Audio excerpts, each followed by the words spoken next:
क्या कह रहे हो? जैसे इस मटके की टंकार कहती है कि ये खरा है, वैसे ही मेरी बात भी 100% सत्य है। महाराज राम ने भरी सभा में घोषित किया है वो यज्ञ में अपनी पत्नी के साथ बैठेंगे। आप सही कह रहे हैं। लगता है राजकुमारों ने महाराज को दूसरी विवाह के लिए मना लिया है। वैसे उचित ही हुआ है। समाज में ना पत्नी के बिना घर पूरा होता है, ना महारानी के बिना राज्य। उचित ही कह रहे। ये लो बंधु। सुनिए, भोजन तैयार है, आइए भोजन कर लीजिए। अरे भाग्यवान, भोजन छोड़ो, पेट तो हमारा बातों से ही भर गया। तुम नहीं जानती, समस्त नागरिकों में चर्चा है महाराज श्री राम दूसरा विवाह करने जा रहे हैं। क्या? फिर से कहो। हाँ, अपने कानों से सुनकर आई हूँ। महाराज राम विवाह करने वाले हैं और सुना है विवाह मत्स्य देश की राजकुमारी से करने वाले हैं। मत्स्य देश की राजकुमारी? ये तो बड़ा अशुभ समाचार है। यदि विवाह हुआ तो महारानी सीता का अपमान होगा। वही तो। कैसा अपमान? सुना है महारानी सीता इतने वर्षों से मिथिला में रह रही हैं। और तो और अश्वमेध यज्ञ का निमंत्रण देने के लिए महाराज स्वयं मिथिला जा रहे हैं। मुझे तो लगता है महारानी का त्याग और वनवास दोनों मिथ्या है, मिथ्या। प्रजा को भ्रमित किया जा रहा है।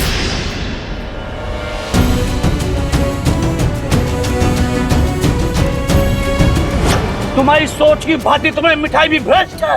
हमारे राजा राम को झूठा कह रहे हो? अरे यदि किसी द्वार पर उनकी छाया भी पड़ जाए ना, उस घर में भी कभी कोई असत्य नहीं कहता, और तुम उन्हीं पर लांछन लगा रहे हो।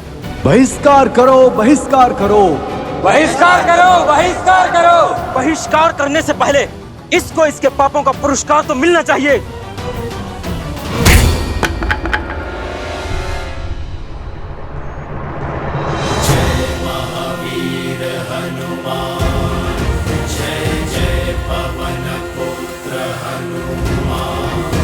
क्या बात है, पहले लोप अपवाद था और अब बात हिंसा तक आ गई। बस करो, वाद विवाद ठीक है, किंतु राम राज में हिंसा के लिए कोई स्थान नहीं है। फिर चाहे वो प्रभु श्री राम के समर्थक ही क्यों ना हो। प्रभु का पथ तो न्याय और धर्म का है। तो ये कारण है संकट मोचन हनुमान के मुख पर संकट के भाव का।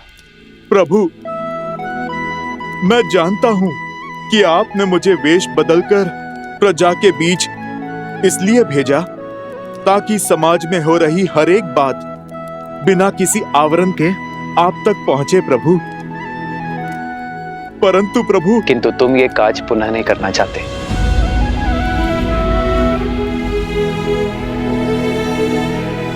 क्योंकि अगली बार ये भक्त भगवान के अपमान पर अपना क्रोध नहीं रोक पाएगा। प्राण ले लीजिए प्रभु, किंतु आपके प्रति अभद्र शब्द सुनने का दंड मत दीजिए। प्रभु, मैं तो जानता हूं आपका निर्णय अंत में समाज को ज्ञान और सुख का प्रकाश देगा, माता सीता का सम्मान बढ़ाएगा। किंतु ये सब क्यों प्रभु? क्यों ये प्रजा ये नहीं समझ रही है?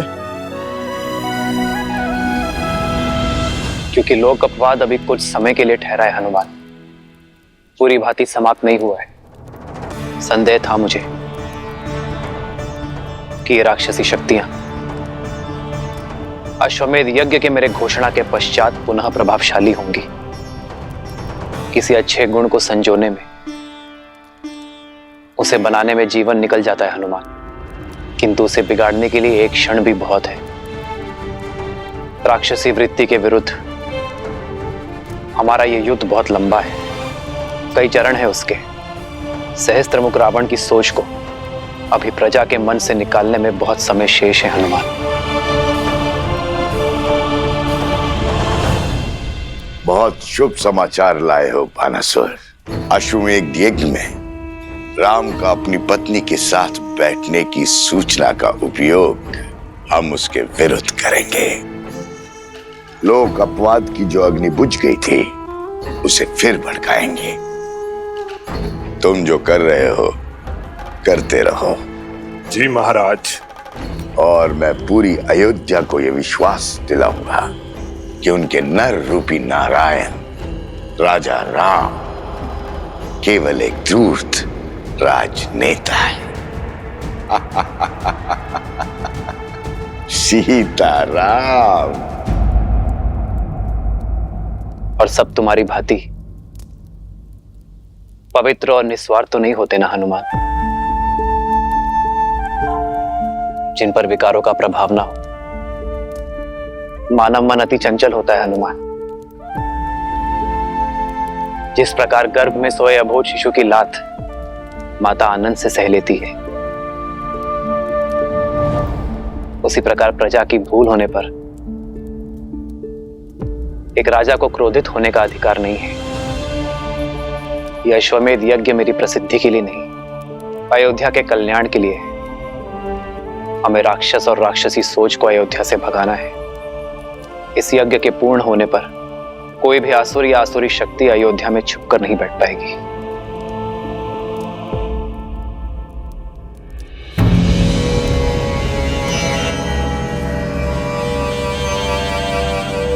प्रणाम संत श्री। अरे बाबा आ गए। साधु बाबा की, साधु बाबा की।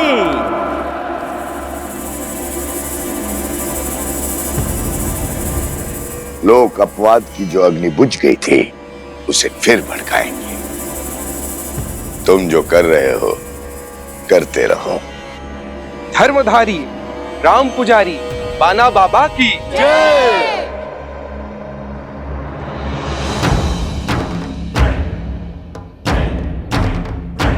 मैं अपने तपोबल से यह समझ चुका हूं, महाराज राम जिस मर्यादा जिस धर्म की बात करते हैं वही सत्य है। धर्म के मार्ग में अनेकों असत्य सुनाई देते हैं, दिखाई देते हैं। उससे बचने के लिए मैं आज से ये पट्टी बांधकर हर मार्ग से निकलूंगा। राम राज्य का हित श्री राम की बताई हुई बातों में है।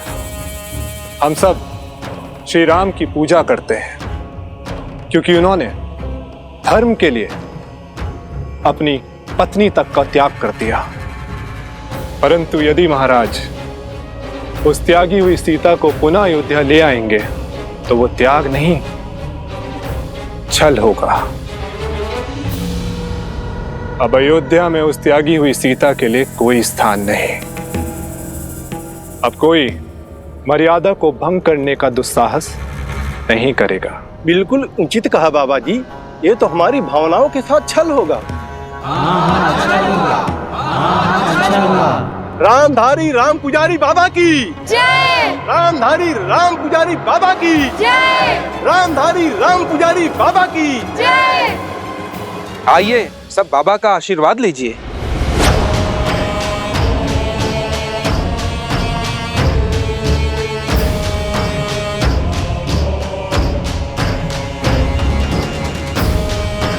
जय हो बाबा की।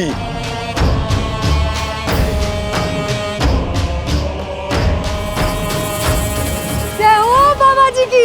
जय हो बाबा जी की। बाबा की जय हो। बाबा की जय हो। जय हो बाबा की। अब आगे क्या करना है महाराज? अब संध्या को भेष बदलकर अयोध्या में किसी और को समझाएंगे कि केवल सीता ही अयोध्या की महारानी हो सकती है और कोई नहीं। और यदि यही सत्य निकला तो महाराज ने अपनी महारानी के साथ ही यज्ञ में बैठने की घोषणा की है। सत्य कहा, परंतु एक सत्य ये भी है कि त्यागी हुई स्त्री कभी महारानी नहीं बन सकती है। और जब दो सत्य टकराएंगे तब होगा महासंग्राम। महासंग्राम करते देखा है मैंने आपको, कभी शारीरिक तो कभी मानसिक।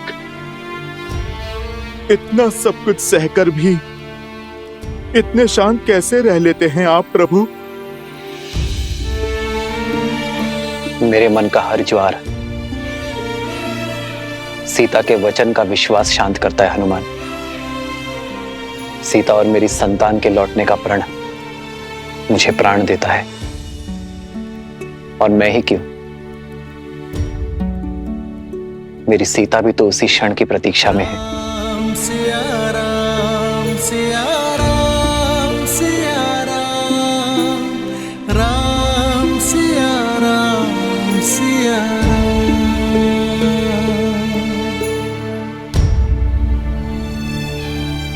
चिंता ना करें वन देवी, लव कुश आते ही होंगे।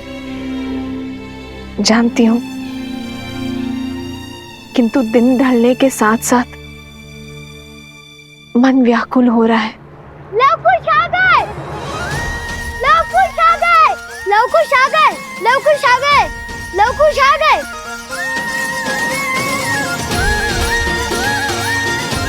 लव कुश की जय, लव कुश की जय, लव कुश की जय, लव कुश की जय, लव कुश की, लव कुश की, लव कुश की, लव कुश की।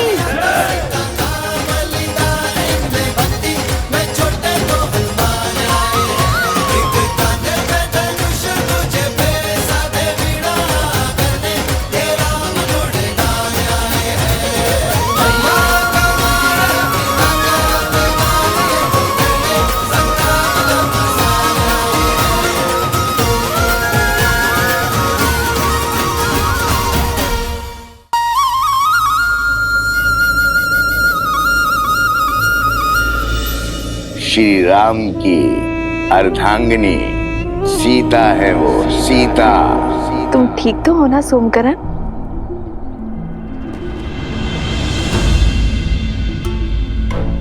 ये क्या कर रहे हो सोमकरण? उठो। ऐसे प्रणाम केवल गुरुजनों को किया जाता है। मैं वो आपको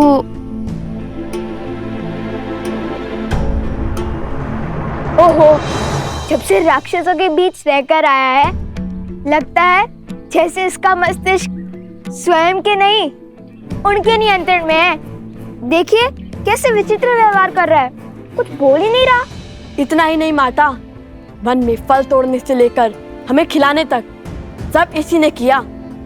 हमें तनिक भी कष्ट नहीं होने दिया, और हमारे खाने के बाद जो फल बचते थे उन फलों को ये खाता था, और खेल कूद में भी जानबूझकर हार जाता था। किंतु मुझे कोई कष्ट नहीं, वो यहाँ पे भी करना सोमकर्ण।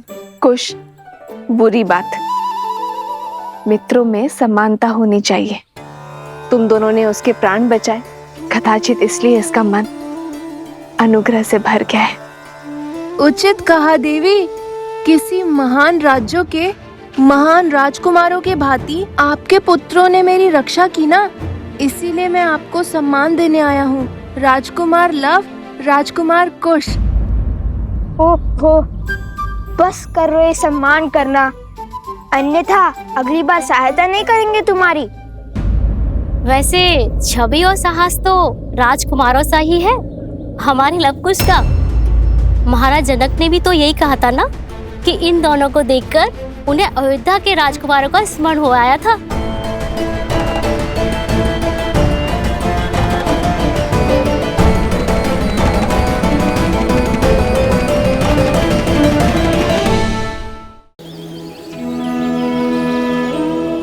और जब मैंने उन वीर योद्धा बालकों से उनका नाम पूछा तो उन्होंने बड़े गर्व से कहा, लव कुश। लव कुश? हाँ सुने, रूप में लव कुश, किंतु स्वरूप में जैसे स्वयं साक्षात श्री राम सामने खड़े, दो तन एक मन। घास के तिनके से एक भाग कठोर और तीखा, तो दूसरा भाग सरल और कोमल।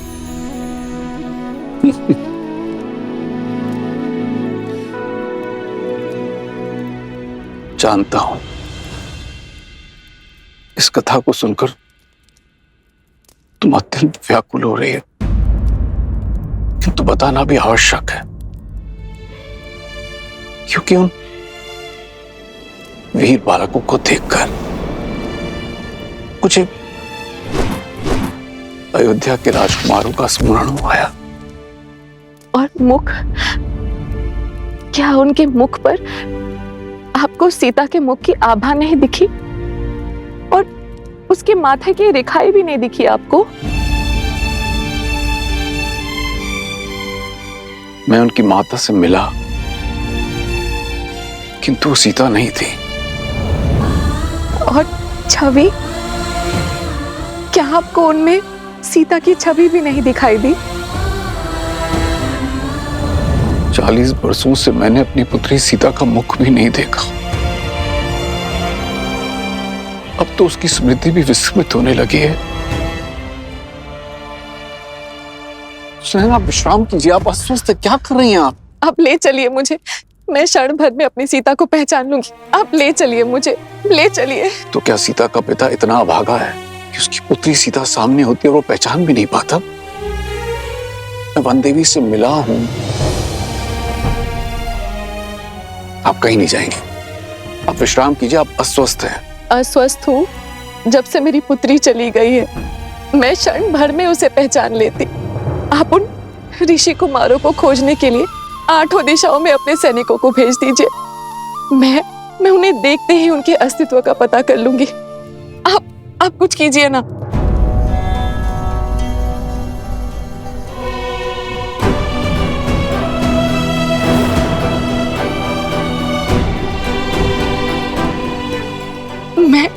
मैं खोजूंगी अपनी सीता को। हमें कहीं जाने की आवश्यकता नहीं पड़ेगी। मैं उन दोनों धनुर्धरों को यहाँ मिथिला लाने का प्रबंध करता हूँ।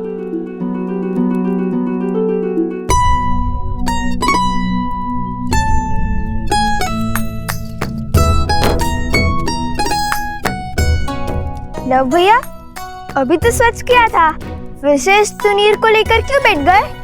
क्योंकि हमें इस तुनीर को ससम्मान मिथिला के महाराज जनक को लौटाना है। आओ, तुम भी हाथ बटाओ। जब लौटाने जाएंगे तब साफ भी कर लेंगे ना। ऐसे 3 में 3 बार इसे रगड़ते रहे तो घिसकर पतला तार हो जाएगा ये तुनीर। कदाचित लौटाने के लिए कुछ बचे ही ना। अच्छा, तो महाबुद्धिमान कुमार कुश, ये बताओ कि क्या तुम स्नान करने से घिस गए? घिस सकता था, किंतु मैं स्नान करते समय स्वयं को अधिक रगड़ता नहीं। रक्षा कुमार, रक्षा कुमार, कहाँ है? बताओ, अभी मार दूंगा। वो रक्षक कुमार बोल रहे हैं, राक्षस कुमार नहीं। ओहो, ध्यान से सुनो। अगली बार यदि तुमने मुझे राजकुमार या फिर रक्षक कुमार या फिर कुछ भी ऐसा कहा तो मैं गुरुदेव को कहूंगा कि तुम्हें बुद्धि के लिए कोई औषधि दे। क्षमा रक्षक, भूल हो गई। मैं तो एक समाचार देने आया था। अभी अभी कुछ मिथिला के ऋषि आश्रम में आए थे। उन्होंने बताया कि मिथिला में धनुर्विद्या की बहुत बड़ी प्रतियोगिता होने वाली है। मैंने गुरुदेव से कहा कि तुम दोनों जैसे धनुर्धर तो 20 गांव में भी नहीं मिलेंगे। फिर गुरुदेव ने बताया कि तुम दोनों अवश्य उस प्रतियोगिता में भाग लेने जाओगे।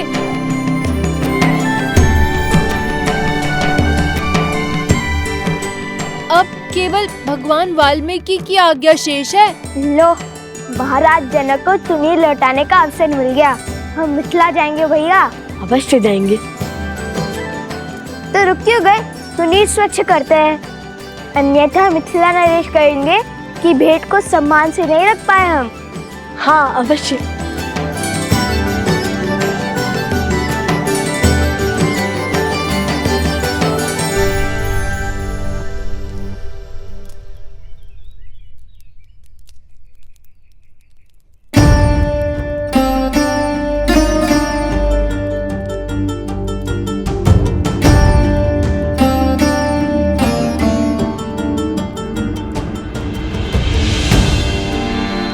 प्रणाम ऋषि।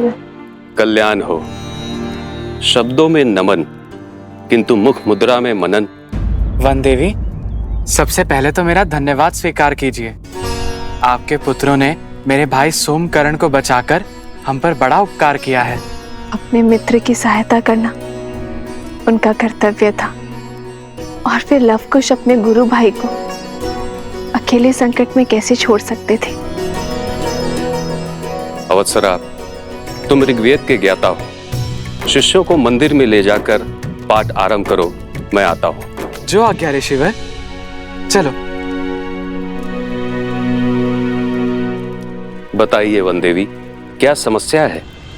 ऋषिवर, भगवान वाल्मीकि ने मेरे पुत्र को मिथिला जाने का आदेश दिया है। जानता हूं। तो ऋषिवर, आप ये नहीं जानते कि मेरी माता उन्हें देखते ही पहचान लेगी। जितना मैं उनको जानती हूँ, उससे अधिक वो मुझे पहचानती है।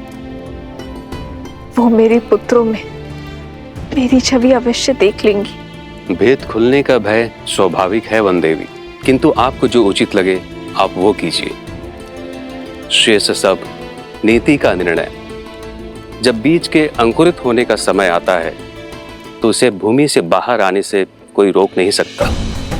ठीक उसी बीज की भांति होते हैं वो गुण जो लवकुश के रक्त में है। शौर्य, विद्या, कुलीनता और धर्म, जो न मिटाने से मिटते हैं और न छुपाने से छुपते हैं। लवकुश को मिथिला जाने दें।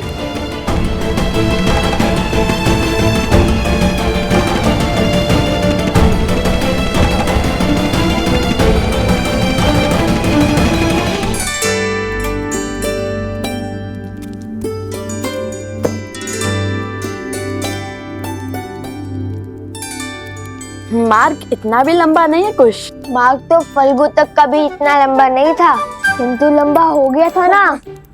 कहीं सोमकर्ण पुनः लुप्त हो गया तो? जैसे अपने मकरासुर के युद्ध में जो सीखा, उसका उपयोग रक्त केतु के जाल से बचने के लिए किया। वैसे मैंने भी सीखा है, ढेर सारे भोजन साथ लेकर चलना।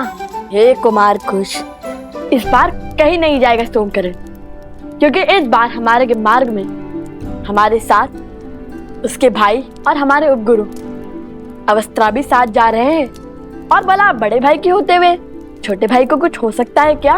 तो ये भोजन छोड़ दूं भैया? अरे नहीं नहीं नहीं, ये तो शस्त्रों से भी अधिक महत्वपूर्ण है, क्योंकि यदि तुम्हारा पेट भरा रहेगा तो भूख भुलाने के लिए तुम्हारी उटपटांग बातें और विचित्र कुतर्कों के बाण नहीं सहने पड़ेंगे हमें। पिछली बार तो गाँव उठाने की बात कर रहे थे, इस बार पूरा संसार ना उठा लेना तुम। भैया, मुझे तो अब भी विश्वास नहीं हो रहा है कि हम देवी सीता की नगरी जा रहे हैं। वो उपवन, वहाँ के शिव मंदिर, वो दरबार जहाँ पे श्री राम ने धनुष बाण किया, सब साक्षात देखने को मिलेंगे, है ना भैया? अद्भुत। अवश्य।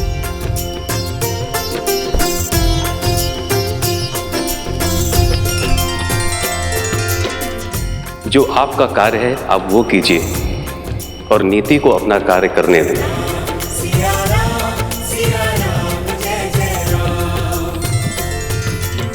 प्रणाम ब्राह्मण देव, कहिए क्या समस्या है? प्रभु ये लोग। महाराज की जय हो।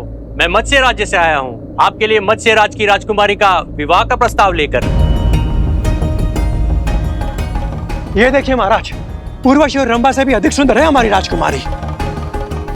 महाराज, त्रिशानु की ओर से छोटी सी भेंट।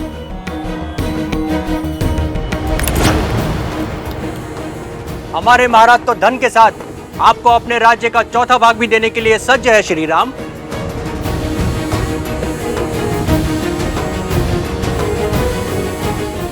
आप सबका प्रस्ताव भले ही उचित हो, किंतु उसे देने का उपकर अनुचित भी है और अनीतिपूर्ण भी। विवाह कोई व्यवसाय नहीं है जिसका आधार केवल संपत्ति का लेन देन हो। ये मेरा आपसे अनुरोध है कि अपनी राजकुमारियों का अपमान ना करें। एक स्त्री को भोग्य बनाकर प्रस्तुत ना करें।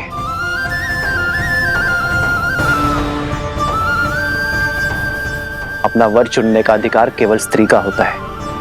अपनी राजकुमारियों का स्वयंवर आयोजित कीजिए यदि मेरे विवाह की इच्छा होगी तो मैं स्वयंवर में भाग लेने अवश्य आऊंगा।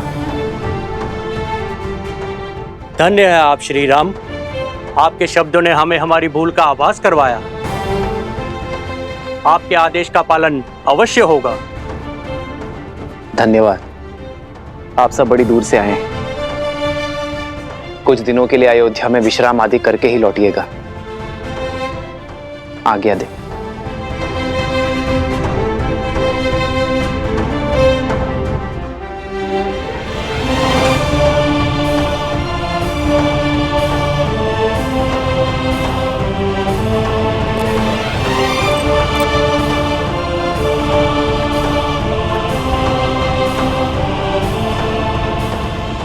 इतना ही नहीं, मिथिला के गौरी मंदिर का उपवन स्वर्ग से भी सुंदर है। रंग बिरंगे पुष्प, सरोवर मंत्र मुग्ध कर देंगे तुम्हें।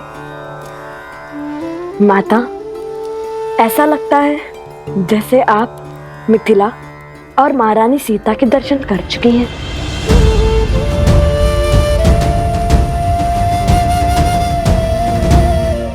हाँ हाँ, बालपन में गई थी मिथिला, कुमारी सीता को भी देखा था। जानते हो, ज्ञान की नगरी कहलाती है मिथिला।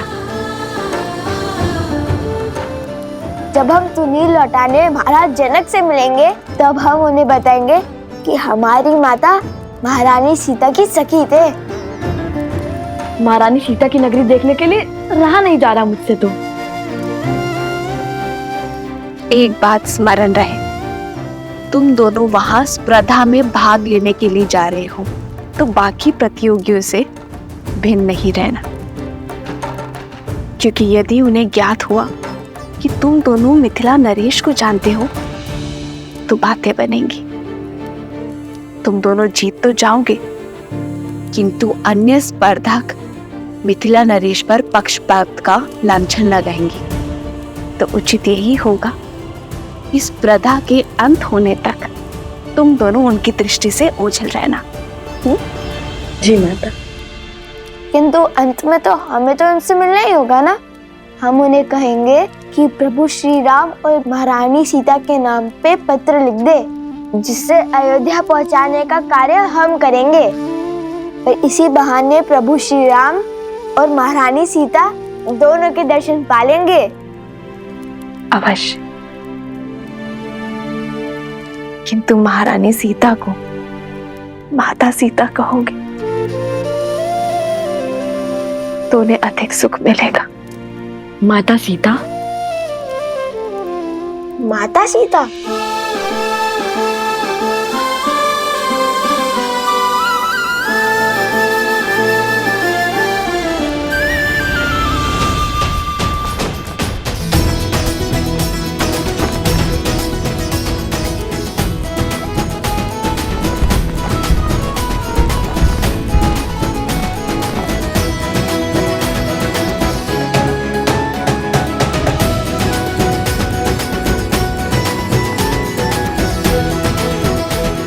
ठीक है भैया, कितना भव्य आयोजन लगता है। कहाँ से लोग इस प्रतियोगिता में भाग लेने आ रहे हैं। माता ने जैसे बताया था बिल्कुल वैसा ही है मिथिला का प्रवेश द्वार।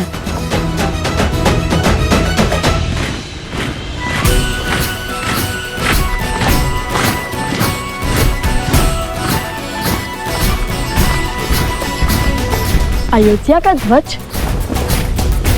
ये क्या अयोध्या की सेना आ रही है? सेना नहीं, ये महाराज के रक्षक हैं। ये तो अयोध्या की सेना की केवल एक टुकड़ी है। अर्थात?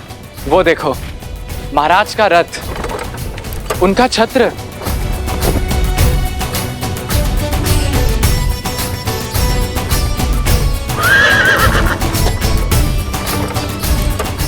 अद्भुत, ये तो श्री राम का रथ है। लगता है श्री राम के दर्शन यहीं हो जाएंगे। आनंद आ जाएगा। हम उन्हें बताएंगे कि हम उनके सबसे बड़े भक्त हैं। कहाँ है रथ?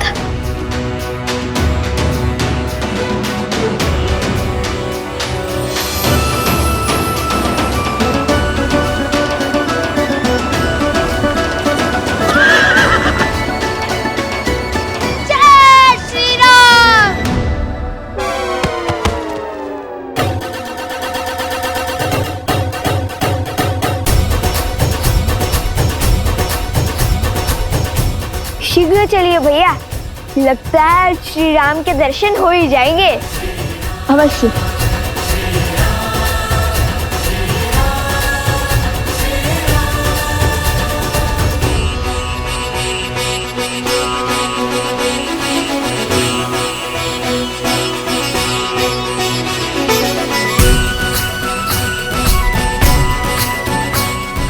राजगुरु सतानंद जी, ये मैं क्या सुन रहा हूं? क्या ये सत्य है कि श्री राम जी स्वयं मिथिला पधार रहे हैं? 100% महाराज, ये रक्षक टुकड़ी अयोध्या नरेश महाराज श्री राम की है, जो सदैव महाराज की यात्रा के साथ ही होती है। और मुझे ऐसा प्रतीत हो रहा है कि ये आपको अश्वमेध यज्ञ हेतु आमंत्रित करने आ रहे हैं।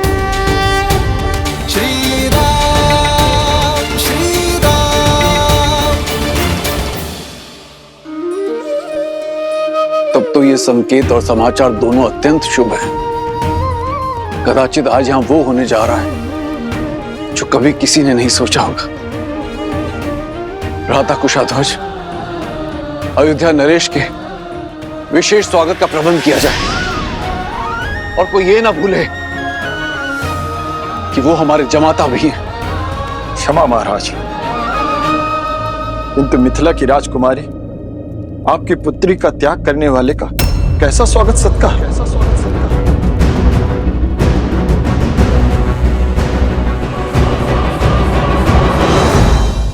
ये आप क्या कह रहे हैं भ्राता कुशाध्वज? क्षमा महाराज, किंतु सत्य ही तो कह रहे हैं मेरे पति, और मुझे पूर्ण विश्वास है कि महारानी सुनैना वो भी राम के आगमन से खुश नहीं होंगी। जिस व्यक्ति ने हमारी पुत्री का त्याग कर दिया अपनी प्रजा के मनोहार के लिए, ऐसे व्यक्ति को जमाता का सत्कार क्यों मिलना चाहिए महाराज?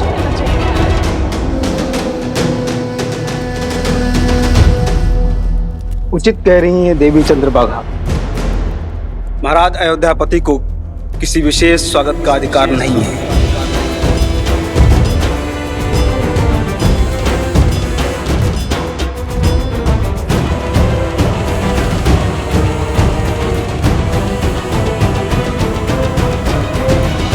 सीता ने मुझे एक पत्र लिखा था जिसमें उसने स्पष्ट रूप से अयोध्यापति को निर्दोष कहा था, क्योंकि तब वो अयोध्या में थी। उस पत्र का कोई मूल नहीं महाराज। मूल है तो हमारे दुख का, जो सीता के विरह के कारण हमें मिला है।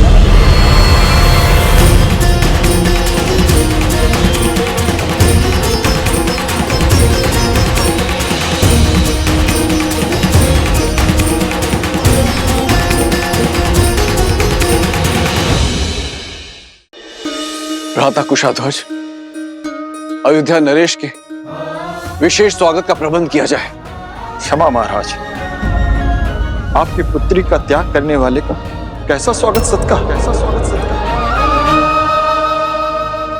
सीता ने मुझे एक पत्र लिखा था जिसमें उसने स्पष्ट रूप से अयोध्यापति को निर्दोष कहा था, क्योंकि तब वो अयोध्या में थी।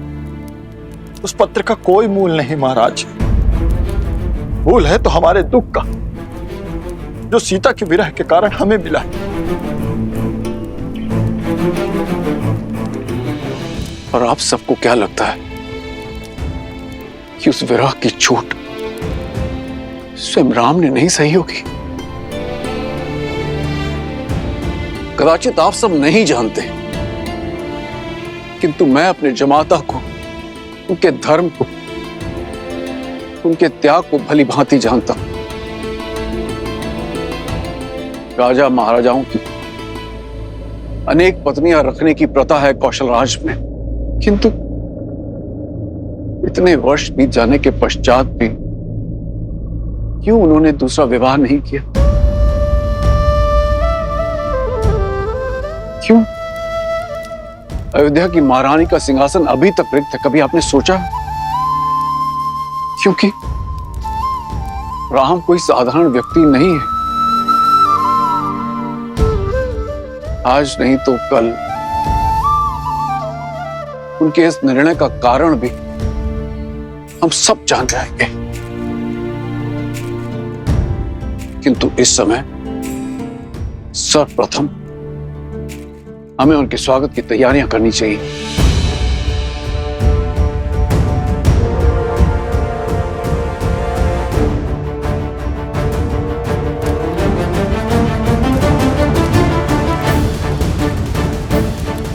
ये हमारा आदेश है।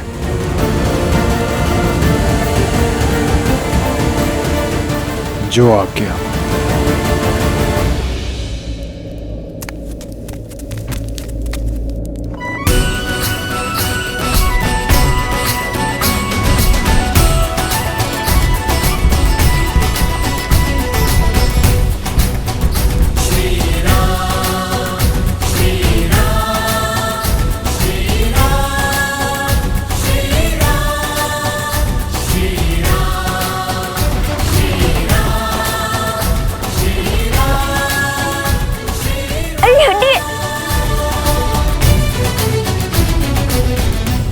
भैया, रथ में तो कोई नहीं है।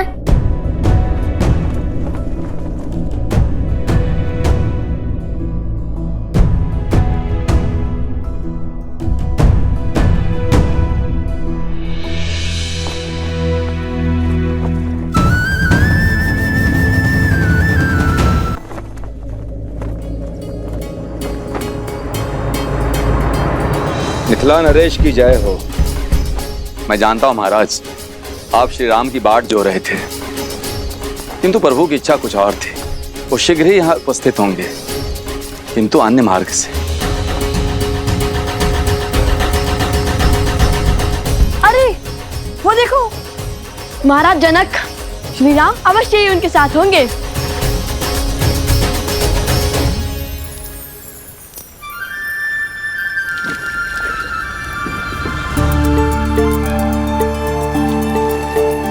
लगता है इस मार्ग से बीती कोई स्मृति जुड़ी है। हाँ हनुमान, ये वही मार्ग है जहां से गुरु विश्वामित्र हमें अयोध्या से मिथिला लेकर आए थे।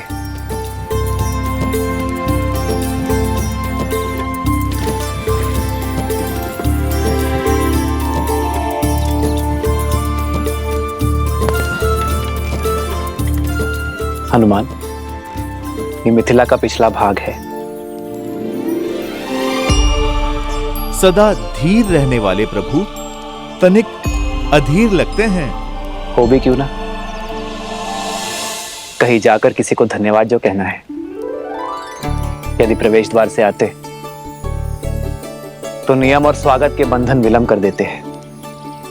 मैं मिथिला में सर्वप्रथम किसी और के दर्शन का अभिलाषी। ऐसा कौन सा स्थान है जहां जाने के लिए आप इतने आतुर हैं?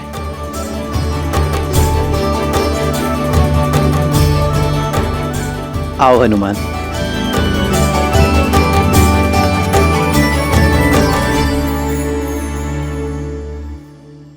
ये रहा महाराज जनक का प्रवास।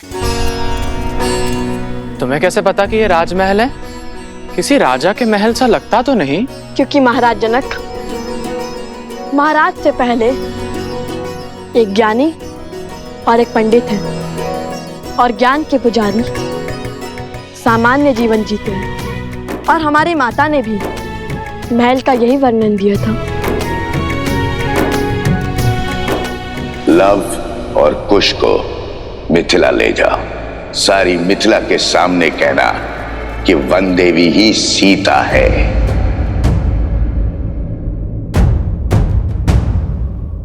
भैया, हम भीतर नहीं जा सकते।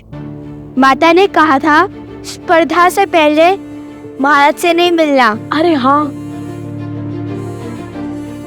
स्पर्धा के बाद विजेता की भांति भेंट करेंगे हम महाराज जनक से।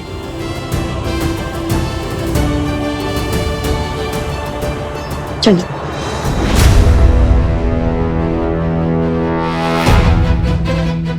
कौन हो तुम और हमें देखकर मुड़े क्यों?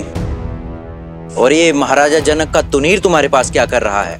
महाराज जनक ने हमें स्वयं दिया था जब हम राक्षसों से युद्ध कर रहे थे, और इसे ही तो लौटाने हम मिथिला आए हैं। मूर्ख समझते हो, अवश्य ही ये तुनीर तुमने चुराया है। चलो महाराज के पास ले चलते हैं इन्हें। सावधान, वेशभूषा से कभी भी किसी का आकलन नहीं करते हैं। रावण ने भी श्री राम को एक वनवासी समझ के यही भूल की थी।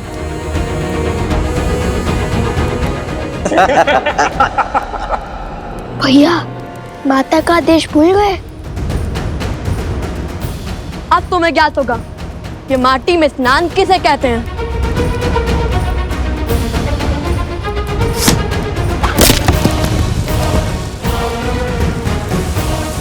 भागो भैया।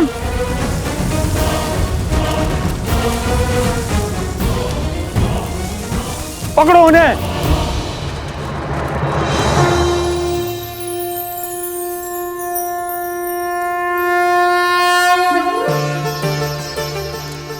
माता, मैं आपसे कुछ मांगने नहीं, आपको धन्यवाद देने आया हूं। आपके इसी दिव्य मंदिर में, आप ही के छत्र छाया में मैं अपनी सीता से पहली बार मिला था। सीता को मेरे जीवन में लाने के लिए, उसे मेरी जीवन संगिनी बनाने के लिए धन्यवाद माता। सब सुख तो पा लिया मैंने, किंतु दुख केवल इस बात का है कि मेरी संतान आपके दर्शन से वंचित रह गई।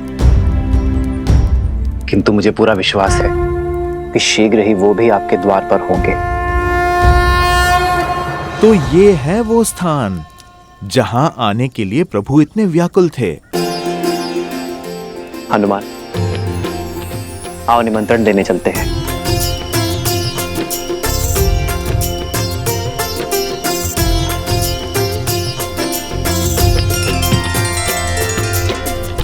भैया,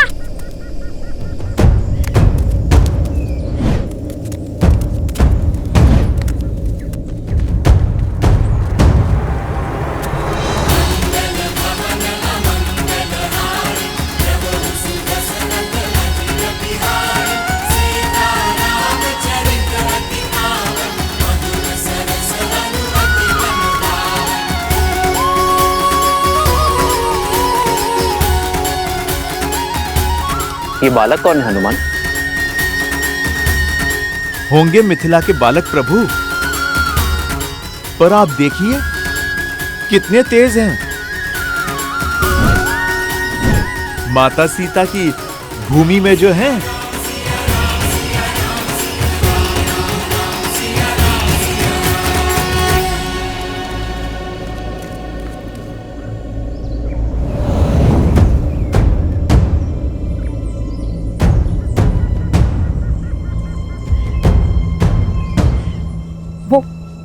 वो छिद्र बहुत ही छोटा है, हम उसके भीतर जाते हैं। वहां से अनेक प्रवेश नहीं कर सकते। चलो।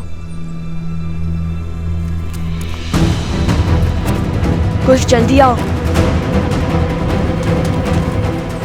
आजा।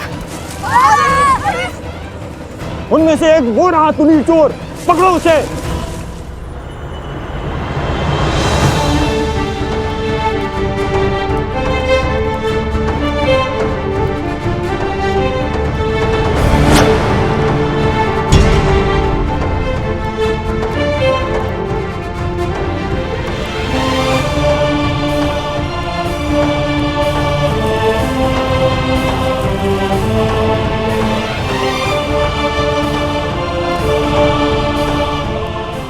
रहने दीजिए महाराज।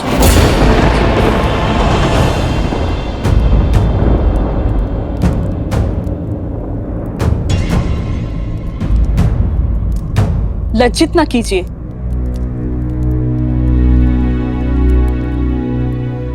मेरी धर्म पत्नी की चाची श्री हैं हम, मेरी माता समान, और अपनी माता का सम्मान करना पुत्र का कर्तव्य होता है। वो कर्तव्य, वो धर्म मिथिला के जब माता पुत्री सीता के पति का था।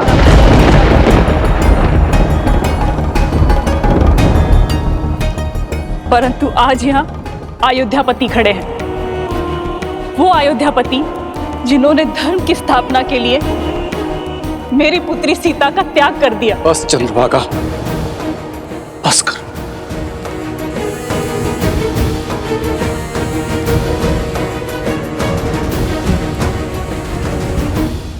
माता को मन की व्यथा कहने दीजिए महाराज।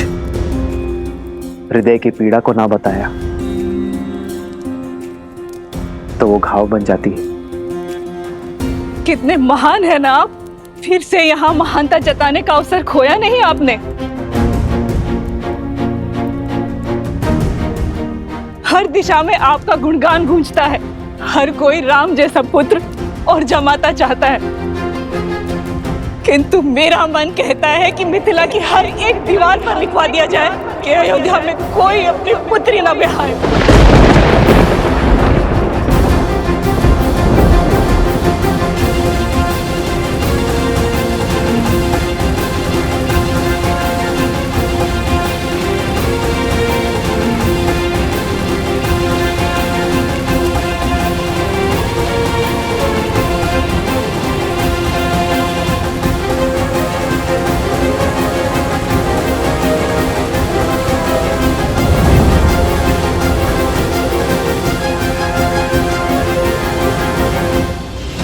क्या माता सुनैना भी इसीलिए नहीं आई स्वागत करने?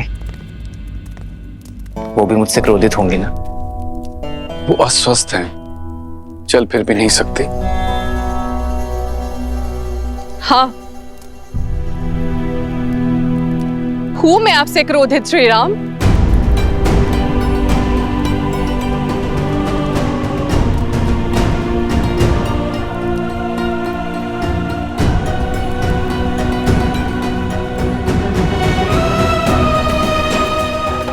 सुनैना,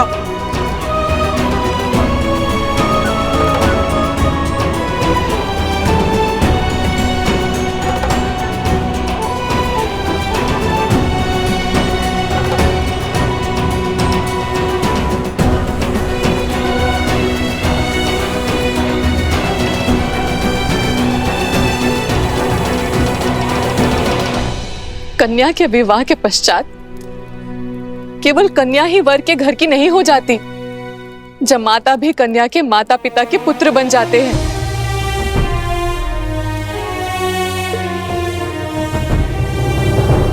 मैं जानती हूं कि धर्म स्थापना के पद पर निकले पथिक को घर परिवार की सुध नहीं होती, किंतु इतने वर्षों में अब एक बार तो हमारे द्वार पर आते राम।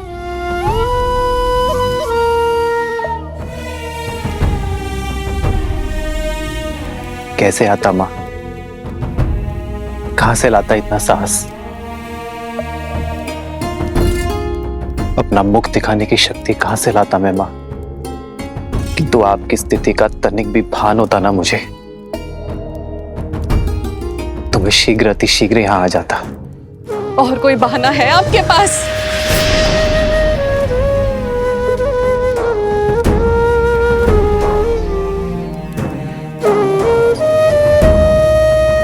सीता और आपके विवाह के क्षण मुझे लगा था कि महादेव ने स्वयं आपको भेजा है, किंतु आपने मेरी पुत्री को त्याग कर मुझे अत्यंत दुख दिया है राम। और ये कतई महादेव की इच्छा नहीं हो सकती। बस करो सुनैना, बस करो। आपके पास अब भी कोई उत्तर नहीं है ना?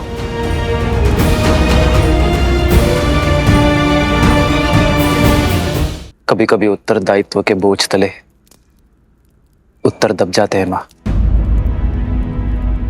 कुछ दाग ऐसे होते हैं जो सदियों तक नहीं मिट पाते हैं।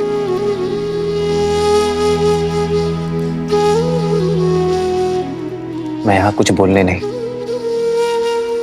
केवल सुनने आया हूं माँ।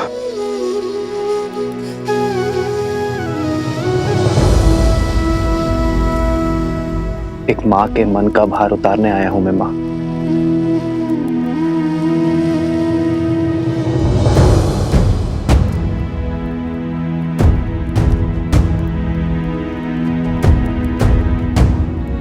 ग्लानि और पीड़ा आपके नेत्रों में है राम। अपने सर पर और कितना बोझ लेंगे आप?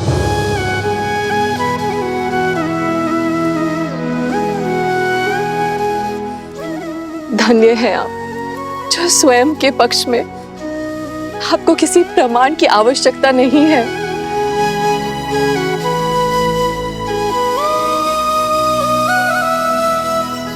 जिन्होंने शबरी के झूठे बेर खाकर संसार को भक्ति और आदर का उदाहरण दिया, अहिल्या को उद्धार किया,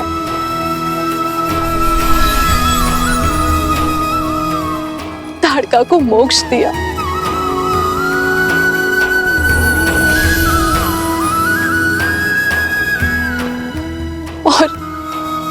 और मेरी पुत्री के लिए समस्त राक्षस जाति का संहार किया। यदि वो मेरे द्वार पर आए और उनके आगमन पर मैंने आरती से उनका स्वागत नहीं किया, तो इस संसार में मुझसे बड़ी अभागन कोई नहीं होगी। मिथिला में आपका स्वागत है राम। हो मंगल भवन मंगल हारी, द्रवहु सुदशरथ अजर बिहारी।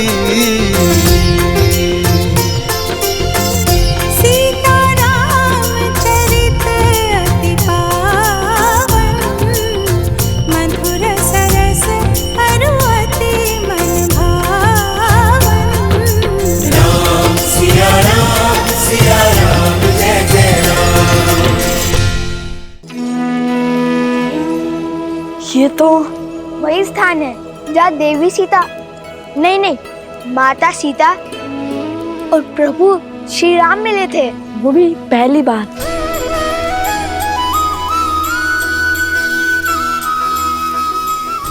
हे माता गौरी, हमें एक बार, केवल एक बार माता सीता और प्रभु श्री राम के दर्शन करवा दीजिए। ये हमारी विनती है।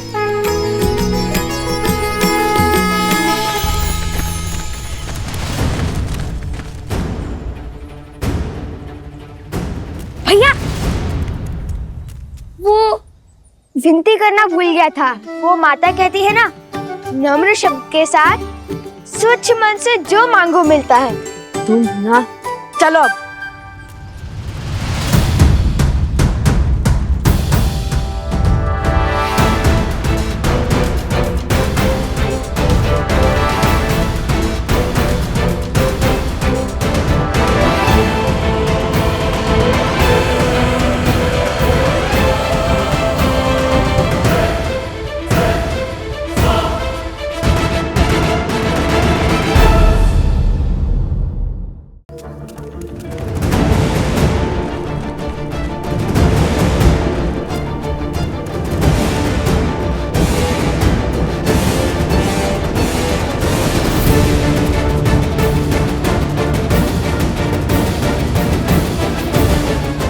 सावधान, बाईं ओर। अरे प्रभु श्री राम,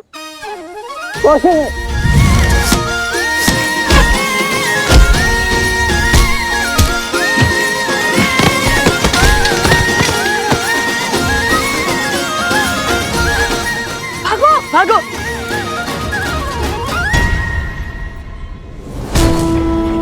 बल और बुद्धि दोनों के धनी है। पर बेचारे कितने दुखी होंगे जब अपने आराध्य श्री राम का सत्य जानेंगे।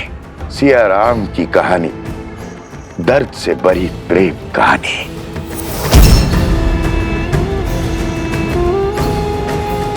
प्रेम कहानी। त्राहिमाम, त्राहिमाम। धन्य हो गया मैं महाराज जनक, जहां साक्षात भूमिजा माता अवृत थीं। उनकी धूल इस माथे पर लगाने का सौभाग्य मिला। तर गया महाराज ये हनुमान।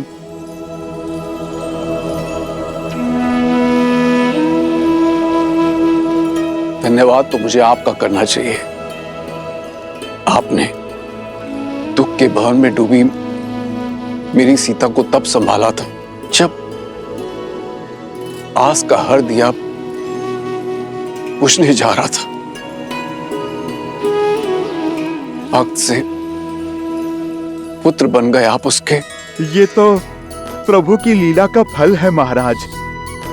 इनकी भक्ति ने एक मरकट को महावीर और माता के प्रेम ने पुत्र बना दिया।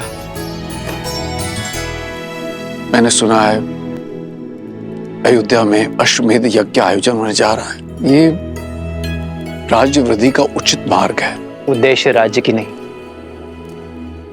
धर्म और मर्यादा की वृद्धि है महाराज। वो मर्यादा जो जीवन के हर क्षेत्र, हर पड़ाव में चाहिए, फिर चाहे वो बलिदान हो या भोग विलास। मर्यादा मनुष्य का अभिन्न अंग है, जीवन के संतुलन का आधार है। भविष्य के सुख के लिए आज संसार को धर्म और मर्यादा का पाठ पढ़ना होगा। जगत में जब तक धर्म और मर्यादा का प्रसार नहीं होगा, तब तक राक्षसी वृत्तियां बढ़ती रहेंगी। राक्षसों का बल मानव ही तो है। अश्वमेध यज्ञ से अयोध्या समस्त संसार में धर्म और मर्यादा का प्रसार करेगा, राक्षसी विचारधारा का अंत करेगा। महाराज की जय हो। कहो कुशध्वज। सैनिक। महाराज, 4 बालक ऋषि कुमार का भेष धरकर नगर में घूम रहे थे तो वो चोर। ये आपका तुनीर चुराकर भाग रहे थे।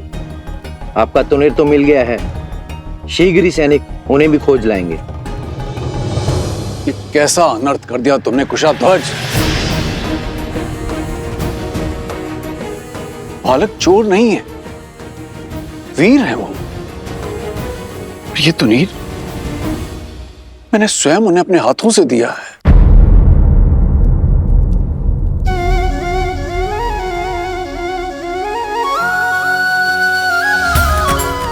उन्हीं वीर बालकों की तो मैं यहां पर प्रतीक्षा कर रहा हूं, और आपने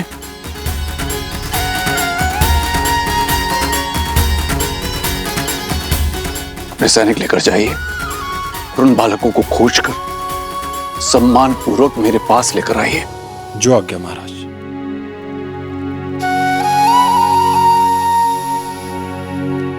महाराज, आपने अपना दिव्य तुनीर उन बालकों को दे दिया।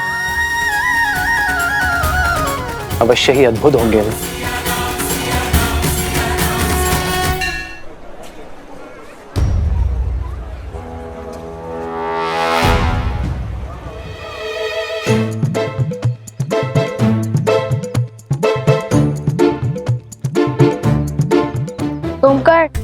सोमकर, हाँ, हमारे स्पर्धा जीतने तक इससे काम चलाओ।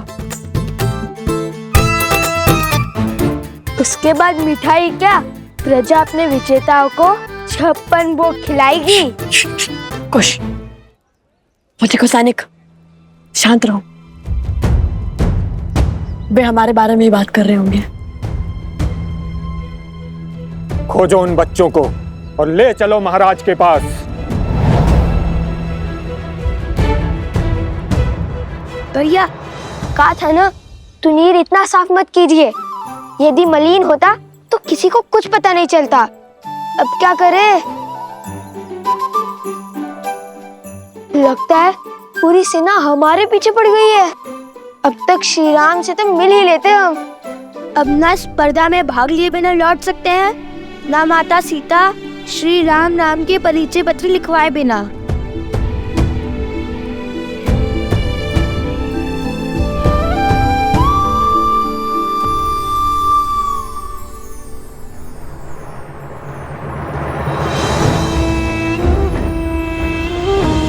लकड़हारी, स्वर्ण है, हम वन में मिले थे। स्मरण है। आपका बैल और आपकी बैलगाड़ी दोनों ही आश्रम की सेवा में हैं। धन्य हो भगवान, धन्य हो। इसका अर्थ है कि मेरा दान सिद्ध हो गया। जी हाँ। क्षमा करना, मैंने आप लोगों की वार्तालाप सुन ली थी। सैनिकों से बचने के लिए और स्पर्धा में भाग लेने के लिए अपना भेष बदल लो। ये तो उचित विचार है, किंतु हम वेश कैसे बदले? हमें तो कोई माया भी नहीं आती।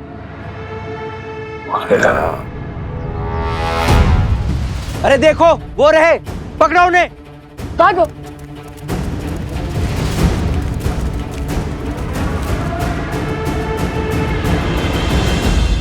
लवकुश बड़े ही मधुर नाम है और अद्भुत प्रतिभा के धनी जान पड़ते हैं ये बालक। आपके सैनिक तक उन्हें पकड़ नहीं पाए। केवल प्रतिभाशाली ही नहीं राम, उनके मुख पर दिव्यता के दर्शन किए हैं मैंने, और उस दिव्यता ने मेरा मन मोह लिया। कोई साधारण ऋषि कुमार नहीं है, बल्कि साधु और शासक का अनूठा संगम है। हर माता अपनी संतान को ऐसे संस्कार नहीं दे सकती, और वो भी तब जब सर पर पिता की छाया न, तब तो ये कार्य और भी अधिक कठिन हो जाता है। जानते हैं, जब मैंने उनसे उनके पिता का परिचय मांगा तो उन्होंने क्या उत्तर दिया? उन्होंने कहा कि उनकी माता ही उनके पिता हैं। बस ऐसे ही नाती की आशा में अपना जीवन और अपना शासन टिकाए बैठा। कहीं उनकी माता?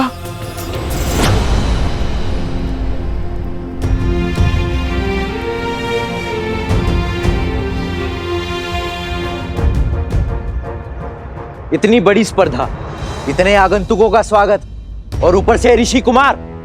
नगर के कोने कोने में फैल जाओ, शीघ्र उन्हें पकड़ के महाराज के समक्ष प्रस्तुत करना है, समझे? वो देखो, वो रहे, पकड़ो इन्हें।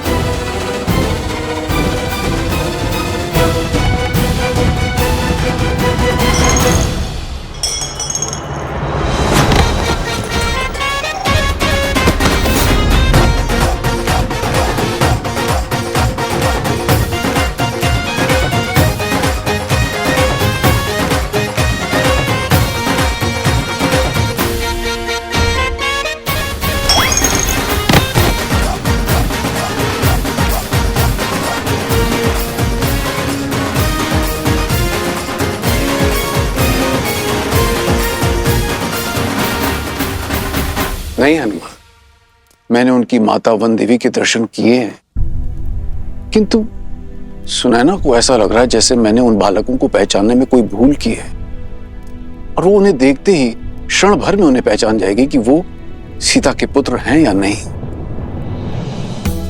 और इस स्पर्धा का आयोजन भी इसीलिए किया जा रहा है।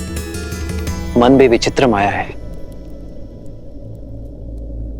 एक और कहता है कि सीता के विषय में कोई समाचार तक ना सुनो, तो दूसरी ओर जब किसी समाचार की आशा टूटती है तो मन भी टूट जाता है। महाराज, कृपया मेरे और सीता के तप को भंग मत कीजिए। इतने वर्षों से सीता से भिन्न रहकर जो मैंने पाया है, उसकी मर्यादा मत छीनिए महाराज। राजन, अपने पद की सीमा लांघ कर कुछ कहना चाहता हूं। इस स्थिति में अब आप दूसरा विवाह कर लीजिए। आने वाली नववधू को महाराज जनक और महारानी सुनैना अपनी पुत्री की भांति प्रेम मान सम्मान देंगे। कोई आपके विरुद्ध अपवाद नहीं करेगा। अश्वमेध यज्ञ के लिए निमंत्रण देने आया था गुरुवर, और अश्वमेध यज्ञ सपत्नी ही किया जाता है। जब आप अयोध्या पधारिएगा तो स्वयं मेरी पत्नी को देखिएगा।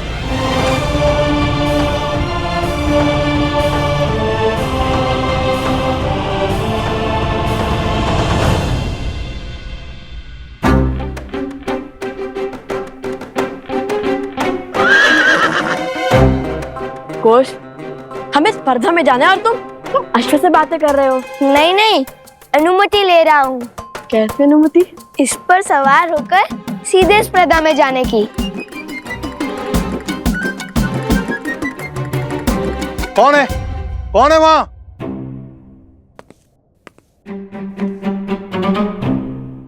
मेरा अश्व चुरा रहे हो? नहीं, अरे नहीं, चोरी नहीं कर रहे थे, अनुमति है।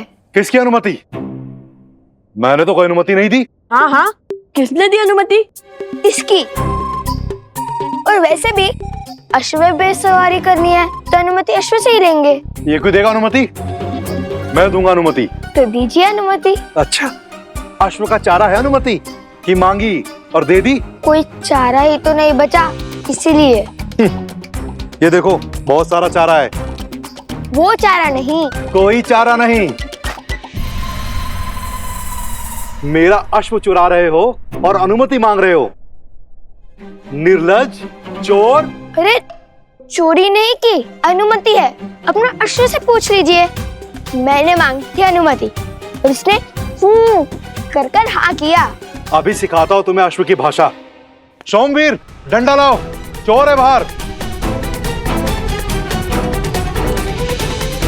अरे चोर, अरे सिपाहियों, पकड़ो चोर, आओ पकड़ो चोर, चोर, चोर।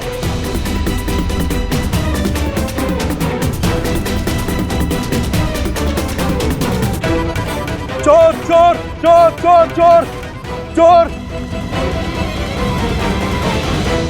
अश्वमेध की आहुति तो सपत्नी दी जाती है, अर्थात अब दूसरे विवाह के लिए सज है।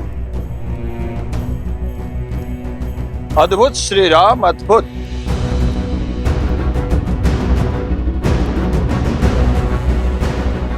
सपत्नी यज्ञ में बैठने के लिए, अपने कर्मों से संसार को तारने के लिए आपने दूसरे विवाह का निर्णय ले लिया।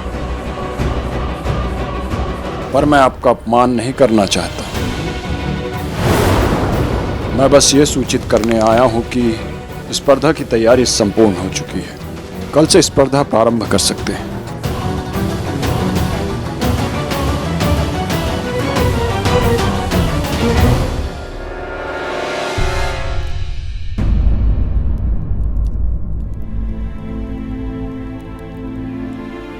क्षमा चाहता हूं श्री राम।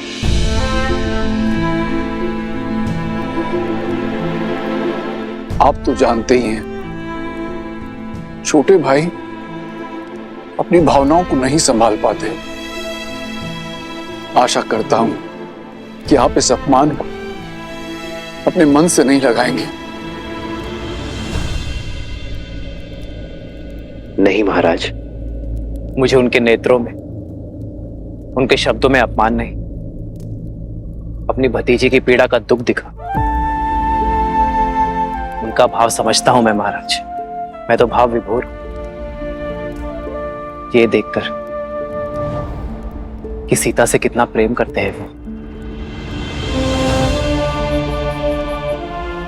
उन्होंने मेरा अपमान नहीं किया है महाराज, केवल अपनी मन की पीड़ा को व्यक्त किया है। धन्य हैं आप श्री राम, धन्य है। वर्षों बाद मिथिला पधारे हैं। हमें आतिथ्य का अवसर दीजिए। आपसे एक विनती है, धनुर्धरों की जो प्रतिस्पर्धा होने जा रही है उसे देखकर ही प्रस्थान करें। श्री राम जैसे धनुर्धर सामने देखकर तो उससे प्रतियोगियों का मनोबल बढ़ेगा। अवश्य महाराज, उन वीर बालकों को मैं देखना चाहूंगा जिन्हें आपने अपना दिव्य तुनीर दे दिया।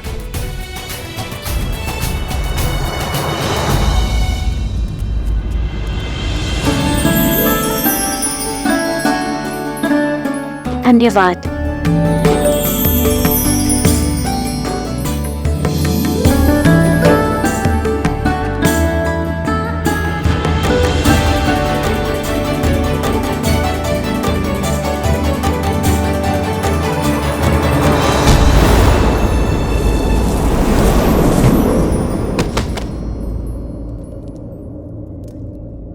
ये क्या? वरमाला के लिए फूल लिए थे, सारे बिखेर दिए।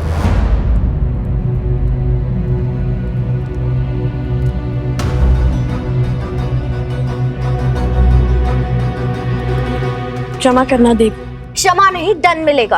आपका विवाह है? नहीं। तो वरमाला बनानी थी। किसके लिए? मेरे लिए। आपका विवाह नहीं तो फिर वरमाला क्यों? चोर चोर चोर चोर चोर!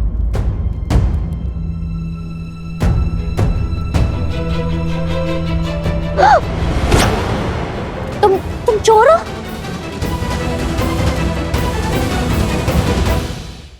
तुम चोर हो? आपको हम चोर लगते हैं? जो जैसे दिखता है वैसा होता नहीं है। जैसे आप वधू नहीं हो और वरमाला आपकी है वैसे। देखिए, हमें जाने दीजिए। हमें कार्य संपन्न करना है और उसी उद्देश्य से तो हम मिथिला आए थे। और ये सैनिक तो भ्रमित हैं। हमें जाने दीजिए।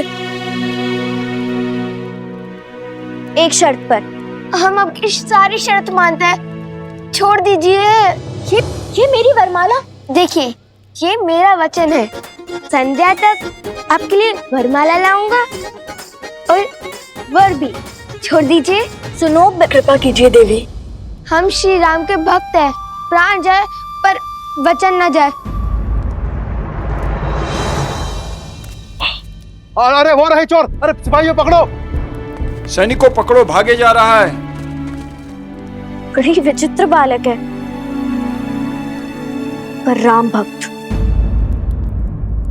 तो ये चिंता है आपको, कहीं लवकुश का सामर्थ्य उन्हें उद्दंडी और अविचारी ना बना दे। हाँ ऋषिवर, जब व्यक्ति शक्तिशाली हो जाता है तो अनुचित पग पड़ने की संभावना होती ही है। और लवकुश के सर पर राज्य के साथ साथ धर्म का भार भी आने को है।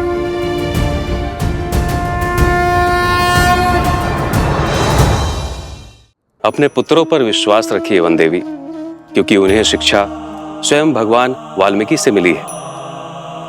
रही बात उद्दंडता की, तो ये आयु का दोष है जो धीरे धीरे गंभीरता में बदल जाएगी।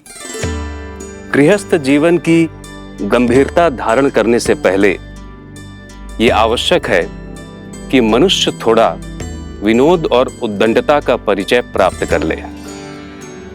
विनोद का ये परिचय और अभ्यास ही कठिन से कठिन परिस्थिति में मन को स्वस्थ रखता है। और मुझे पूर्ण विश्वास है कि अयोध्या का भार संभालने का समय आने तक आपके पुत्र योग्य होंगे।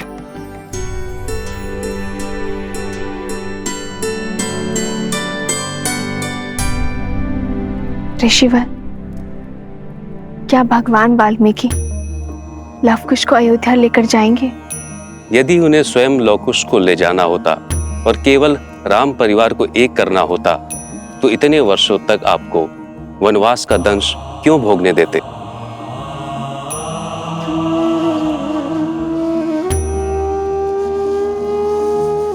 अर्थात यहाँ प्रश्न केवल श्री राम के साथ भेंट का नहीं है,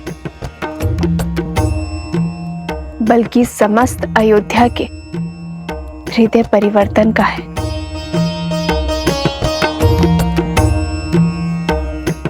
भगवान वाल्मीकि और उनकी शिक्षा पर विश्वास रखिए। वो लवकुश को बिना उचित ज्ञान दिए अयोध्या नहीं भेजेंगे। और अभी उचित ज्ञान प्राप्त करने का मार्ग है लवकुश का मिथिला प्रवास।